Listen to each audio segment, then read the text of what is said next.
Mom, by now you probably guessed that this might be coming your way.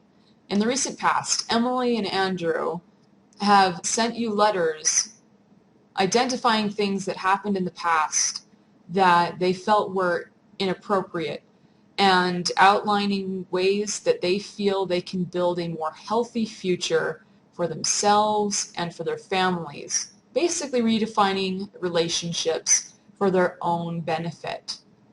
This is my version of that. This isn't a written letter, this is video, because that's how I roll. So here we go.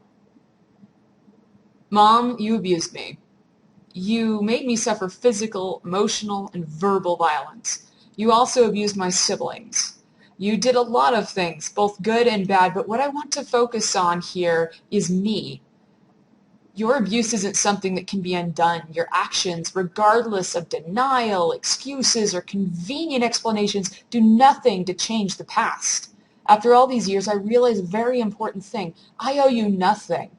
Not for the fact that you were abused, for the fact that you chose to give birth to me, for the memories of us being such so-called friends, or even for my own misbehavior as a child. For all the good times we had, I owe you nothing for them, and none of these things, certainly none of them, gives you a pass to abuse innocent, defenseless children. I owe you nothing. In this video, this confrontation is not about you. This is not about you. This is about me. We were silenced for years, and I am calling you out on the terrible things you have done, and I'm calling you and every adult who knew about it and failed to take meaningful action. I am also redefining things for myself. I'm setting my own rules, and I'm going to begin with these. This is the part where you pay close attention. The points I'm about to list off will be listed in the description, and also a transcript that I will link to in the video description as well. Here is where we stand. We are not family. We are not mother and daughter. We are not friends. We have about the same connection as strangers at a bus stop. I will not visit. I will not call. I will not respond to calls from you. I will not reply to your texts or emails. I will not go to your home. If we happen to cross paths, I will not give you hugs or engage in any kind of affection. If we see each other somewhere, say at a family party, which is very likely to happen, I don't want you to stop going to those. I feel you're entitled to them as much as I am. But if we both see each other at one of those parties, I will be kind, but distant. And I will not tolerate dramatics. When you use family members to speak for you, when you use others to relay messages to me from you, I will set harsh boundaries with them. And if you use other people's accounts on their phones or emails to contact me, I will block them without hesitation. This isn't debatable or negotiable. I'm not going to waste my time explaining or listening to your excuses for the past and your denials. I certainly don't owe you proof of your misconduct. The truth is, because of your terrible behavior as a human being and a so-called parent, I realize that the more distance I get from you, the better my life becomes.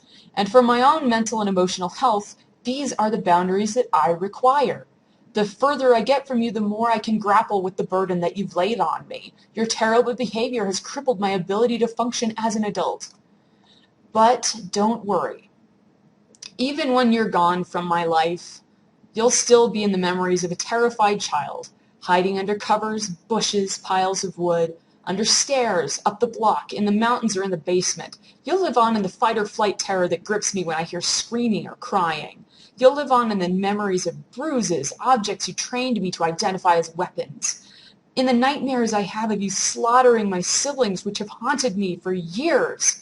In your entitled, self-centered violence, your threats, your striking blows to my face, your emotional manipulation. You'll live on in the screams of my siblings that haunt me to this day, or your own screams echoing down the block. And in case there's any doubt, The next time you or some family member wonders if this is too dramatic, I want you to picture little Stephen or little Eli being beaten with sticks until they break, or perhaps slamming their heads into walls. If someone did that, I would throw my body between them and their attacker. They're not even my kids, but I'd fight for them. They're worth fighting for, and no one deserves that, including me. This video is for the child I was at 5, beaten in bed in the middle of the night. This is for me at 7, hiding from you in the bushes while teaching myself not to feel. This is for me at 10, frozen while only a few feet away you savagely swing a bat at my brother's head. This is for me at 12, believing my own father was a monster because I believed your lies. This is for me at 15, taking blows for my siblings. This is me at 18, terrorized by flashbacks, dreams, paranoia, and anxiety. This is for me becoming a missionary to escape your vortex of bullshit. And this is for me at 25, working myself so sick so I don't have to face the shit in my head. And this is for me now. This is not about you. You can do nothing to change the past. You can do nothing to make it go away. And you can do nothing to shut me up. You can do nothing about the fact that our shitty, abusive relationship ends here, and I have no intention of changing that. This is goodbye.